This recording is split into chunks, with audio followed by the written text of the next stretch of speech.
glory, regardless of the outcome, belongs to our Lord and Savior, Jesus Christ. I don't think that we've, that's right, Jesus is King. His grace and mercy abounds each day. May His will be done. And to accept the free gift of salvation offered to us by Jesus Christ. It's a tattoo I have right here, Senator. It's called the Jerusalem Cross. It's a historic Christian symbol. We stand tall, we stand proud, and we only kneel to Almighty God.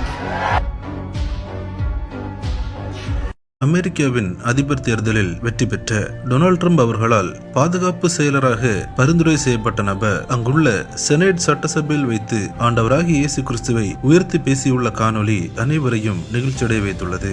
All glory, regardless of the outcome, belongs to our Lord and Savior, Jesus Christ. கடந்த November மாதம் நடைபெற்ற அமெரிக்க அதிபர் தேர்தலில் Donald Trump அவர்கள் வெற்றி பெற்றார். இந்நிலையில் அமெரிக்காவின் பாதுகாப்பு செயலராக பீட் ஹெக்ஸத் என்ற நபரை பரிந்துரை செய்தார். இந்நிலையில் அமெரிக்காவின் செனட் சட்டசபையில் நடந்த விசாரணையில் கலந்து கொண்ட பீட் ஹெக்ஸத் அங்குள்ள அதிகாரிகள் கேட்ட கேள்விகளுக்கு பதிலளித்தார். பின்னர் பேசிய அவர், நானும் என் மனைவி ஜெனியும் ஒவ்வொரு நாளும் காலையில் இணைந்து ஜெபிப்போம். விளைவுகள் என்னவாக இருந்தாலும் எல்லா புகழும் நம்முடைய கர்த்தரும் இரட்சகருமாகிய இயேசு கிறிஸ்து ஒருவருக்கே உரியது. அவருடைய